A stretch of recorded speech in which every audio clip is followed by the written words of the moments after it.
Welcome to the LongBox Paradox, episode 43.5. I'm Dan, and this week we're going to be going over the new releases for October 9th, 2019. So first up, we've got from Image Comics, Coffin Bound number 3. Series got better with issue 2. Kind of like it still has that little bit of hack slash Cassie Hack vibe to the main character. I'm in for the rest of the series. I'm kind of curious where it goes. Definitely pick it up if you get a chance. East to West number 43, it was resolicited, so it's a little bit late. Coming to the end, great series. Pick up the trades if you haven't read it yet. Totally worth your time to read, 100%. And since it's October, we have a little bit of a horror comic out that I recommend going back and picking up the trades or even the issues if they're cheap. Ice Cream Man number 15 comes out. Most of the time they're little short vignettes of the Ice Cream Man coming into these people's lives and these horrible things happening. Just fantastic book. Coming up next now we have Oblivion Song by Robert Kirkman and DeFelici. This is issue 20. It's okay. Like, I don't love it. It has been getting a little bit better with these faceless creatures that have come out. Again, not something I'm in love with, but check it out if you're even somewhat curious and make your own decision on that. Postal Deliverance number 4 comes out. I was late on Postal.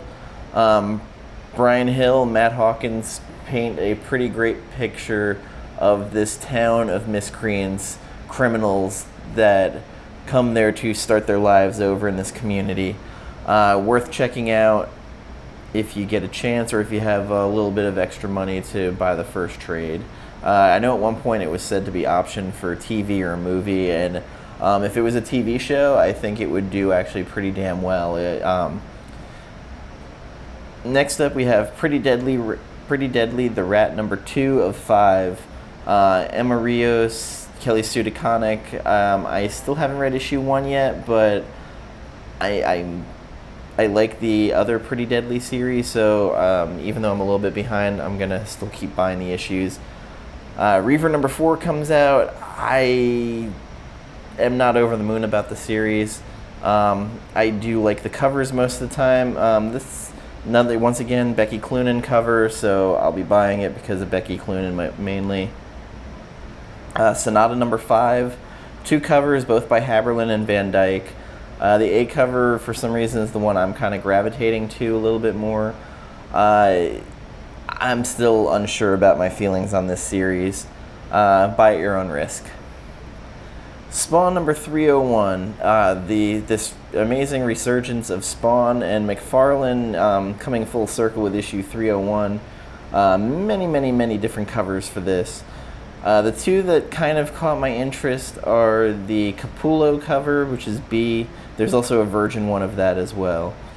And we also have a cover by Bill Sienkiewicz. It also has a Virgin cover, as does the J. Scott Campbell cover. After that, we have Thumbs number 5 of 5. I am behind on the series. Everybody tells me it's great, so I've just kept buying it and putting it in my read pile.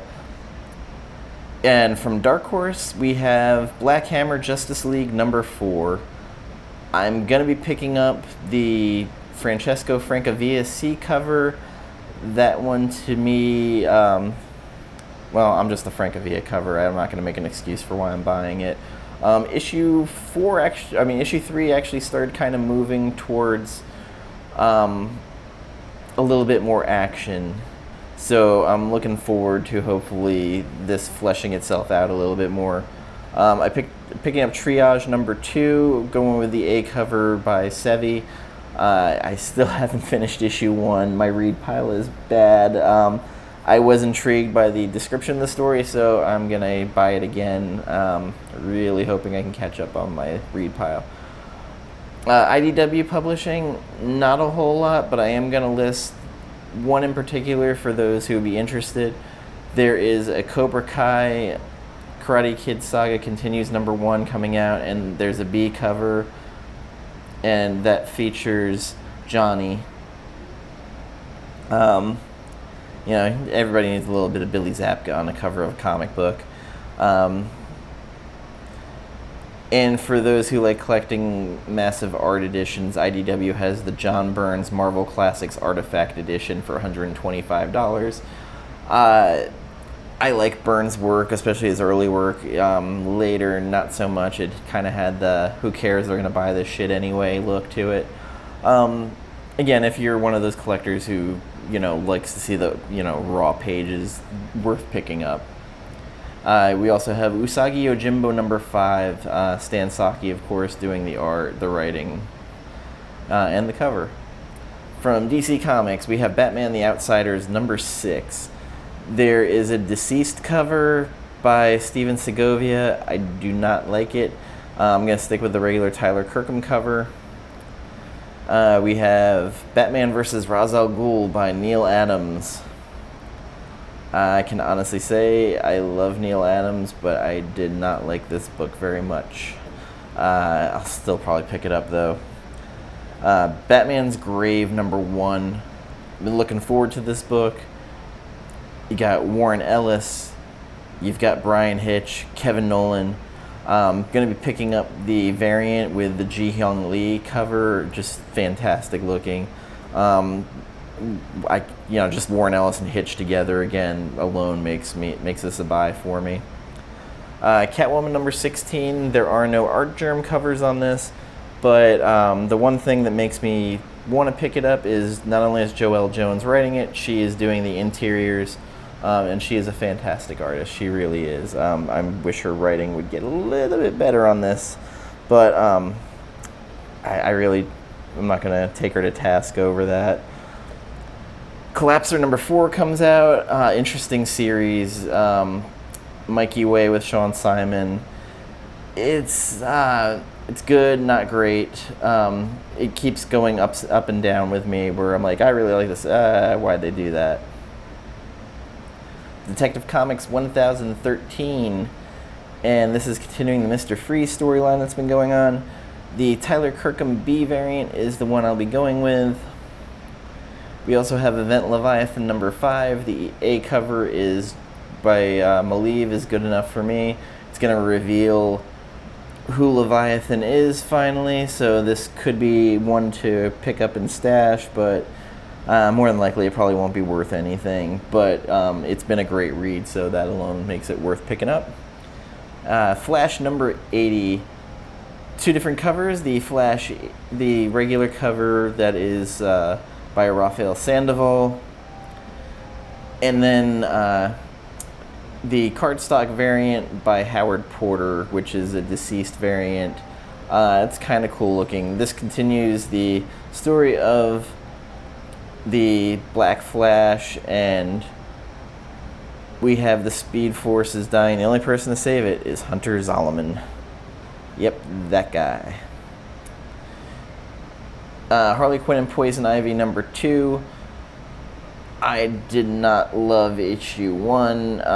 There are 2 Warren Lau variants for it, which would be the only reason I'd even consider picking it up, but it's not enough to kind of make me want to run out and buy it.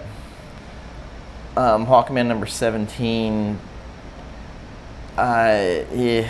Not so much. The cover finally it's an okay cover. It's just not fantastic, and it's a deceased variant by James Herron. Probably not going to pick it up, but some people might be interested in it. For those who love being punched in the balls, the Heroes in Crisis, The Price and Other Tales hardcover comes out.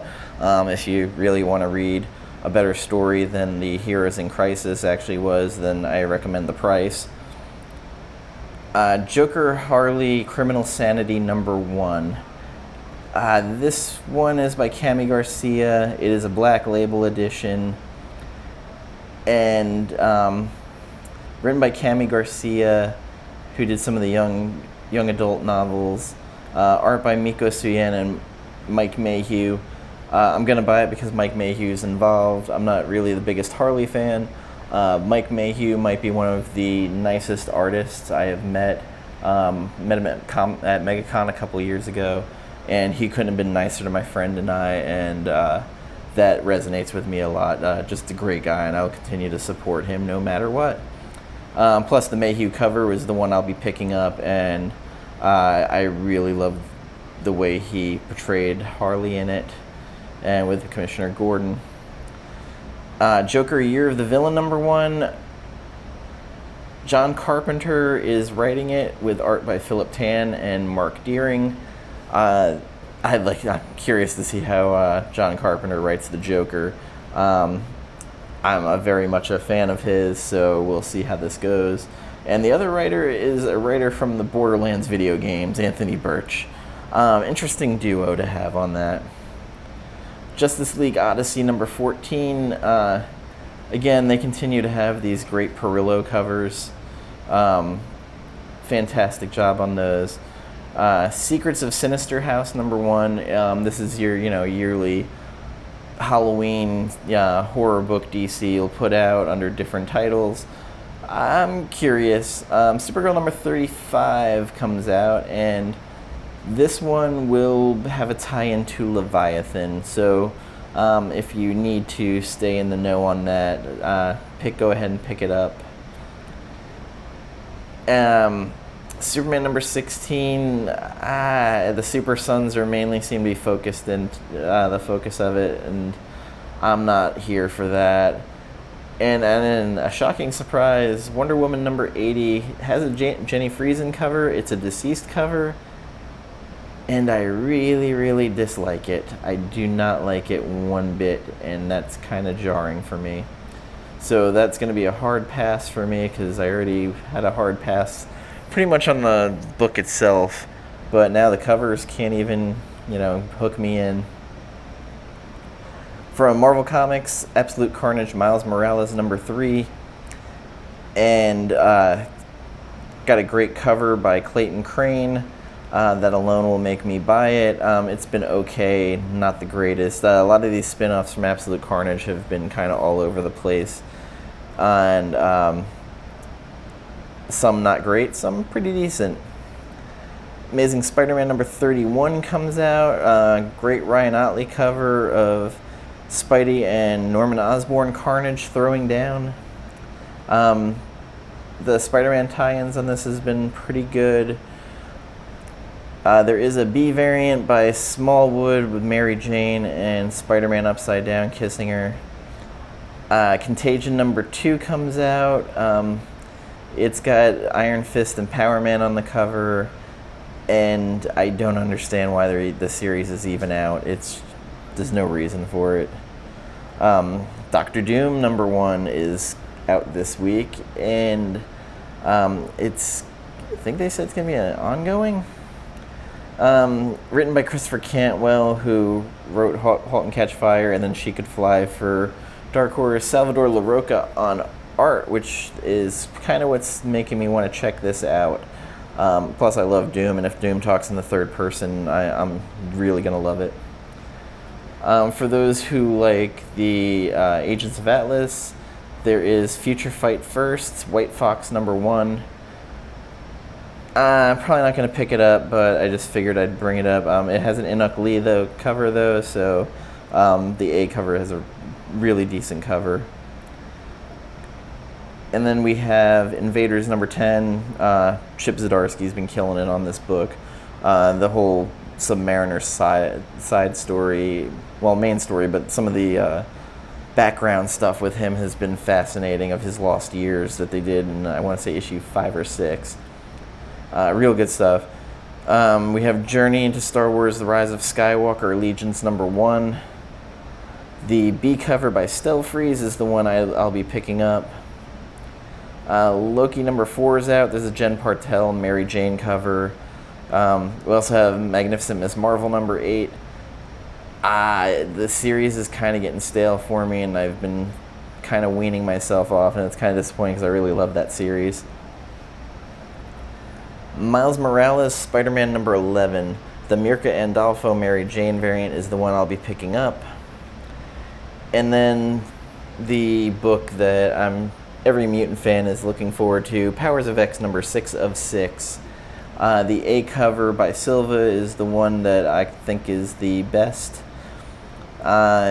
There is a Kafu Wolverine cover over the decades. There's a Kamenkoli Foreshadow variant that is classified on previous site. There is a Jonathan Tyler Christopher action figure variant of Armor. The Garon connecting variant I did not like at all. There is a Dustin Weaver new character variant cover, and Wolverine Cyclops Scotty Young variant. We also have Star Wars Jedi Fallen Order Dark Temple number 3 coming out. That's about it for the stuff that I'm really looking forward to or looking at. Dynamite Comics, we have more of the same. We got Red Sonja, a bunch of covers for that. We also have Vampirella number 1, a Linsner exclusive variant. Vampirella number 3, there's a J. Scott Campbell Crimson Bloodline $300 cover, a Campbell Virgin cover for $50. Really overdoing it on the variants on this book. Vampirella Red Sonja number 2 has a Tula Lotte cover, but I'm passing on that. And from Boom Studios, we have Buffy the Vampire Slayer, Angel Hellmouth number 1. The cover A by Jenny Friesen is the one that I will be picking up. Now, this is the kind of cover I'm used to Jenny Friesen doing. Not kind of that Wonder Woman one still bothering me. I didn't like it at all. And in the independent section, there is only one that's really catching my eye, and that's Blade Runner 2019, number 4 by cover A by Raphael Albuquerque. I love Albuquerque's work. American Vampire, just a fantastic book with him and Scott Snyder that I still feel people are sleeping on. It's just fantastic. I'm going to have to do that for one of my Ink Panels graphic novel book clubs with Gambit. That is it for the previews for the week. Thank you for joining me. If you have seen Joker and want to hear my thoughts on it, I did a non-spoiler review on the channel Thursday night. It's posted there. It's only 6 minutes, so it's a quick one. Curious on other people's thoughts on it, because I'm still kind of all over the place on my thoughts on it. Anyway, till then, happy hunting this Wednesday. Take care, and let me know what you're looking for. Bye.